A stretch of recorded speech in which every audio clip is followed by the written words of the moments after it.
আল্লাহ আমার ফেরেশতারা করবে আমার নবী মুসা কালিমুল্লাহর কবর যেই বাবু কবরে শুয়ে গেলেন শোয়ার সাথে সাথে এক প্রকার মিঠা মিঠা হাওয়া ঠান্ডি ঠান্ডি মিঠা মিঠা হাওয়া ওনার কবরে জান্নাতি হাওয়া প্রবেশ করতে লাগলো। জোরে বলে বলো আল্লাহ।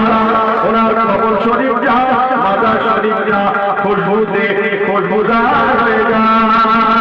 এত সুন্দর মিঠা মিঠা ঠান্ডি ঠান্ডি মিঠা মিঠা ঠান্ডি ঠান্ডি মিঠা মিঠা জান্নাতি হাওয়া নবী মুসা কালিমুল্লাহ কবরে পৌঁছে যায়। আল্লাহ নবী মুসা কালিমুল্লাহ কবরে শুয়ে দোয়া করতে লাগলে ওরা বলে আল্লাহ এত সুন্দর কবরটা যদি আমি মুসা কালিমুল্লাহ আমার জন্য আপনি দিতেন।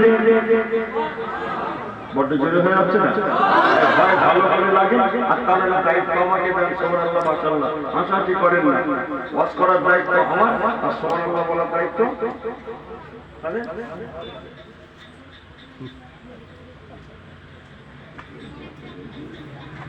ঠিক আছে। আল্লাহ বলে মুসা কালিমুল্লাহকে ফেরেশতারা কি বললেন একটু নামে দেখি মাপটা কি হয়েছে শুয়ে যান দেখা যাচ্ছে ফেরেশতা তারা ধরা ধরা মানুষ ফেরেশতা আর উনি শুয়ে গেলেন তার সঙ্গে সঙ্গে আল্লাহ তাআলার কবরটা জান্নাতি খুশবু যাবে। বাস কবরটা নবী মুসা কালিমুল্লাহর কাছে বড় প্রিয় হয়ে গেল। বলুন না এবার ওয়াজ শুনুন রাসূলের পাকের কথা বলছেন। আল্লাহ নবী মুসা কালিমুল্লাহ সব জ্ঞান আছে কবরে শুয়ে দোয়া করতে লাগবে রব্বি আল্লাহ আমি মুসা কালিমুল্লাহর কবরটা কবুল করুন। ও রব্বি আল্লাহ আমার দোয়াটা লা ইলাহা ইল্লাল্লাহ মুহাম্মাদুর রাসূলুল্লাহ জনাবে মুহাম্মদুর রাসূলুল্লাহ সাল্লাল্লাহু আলাইহি ওয়াসাল্লামের কাছে আমার দোয়াটাকে কবুল করুন। একবার কি জোরে বলা যাবে না সুবহানাল্লাহ?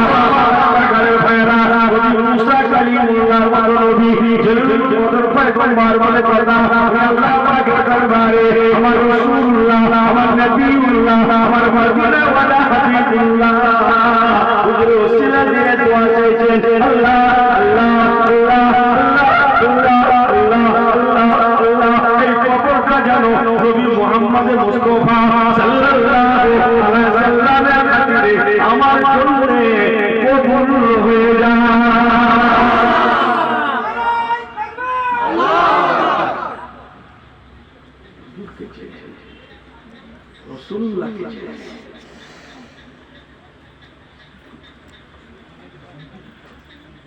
কত বুঝছেন আরো অনেক আছে যে আরো অনেক আছে আরেকটু বাড়িয়ে দেব আরেকটু বাড়িয়ে দেব। হ্যাঁ কোরবানি তাহলে হলে কোরবানির চাপ একটুখানি চাষ আমি কোরবানি আসতে চাষ মাফ করুন না ওসব আপনারা জানেন না খুব জানি। আল্লাহ পৃথিবীতে আদম আলাইহিস সালাম এসেছিলেন সকল কি বলে সম্প্রদায় হিন্দু মুসলিম জাতি ধর্ম বর্ণ নির্বিশেষে সকলের পিতা হয়েছে।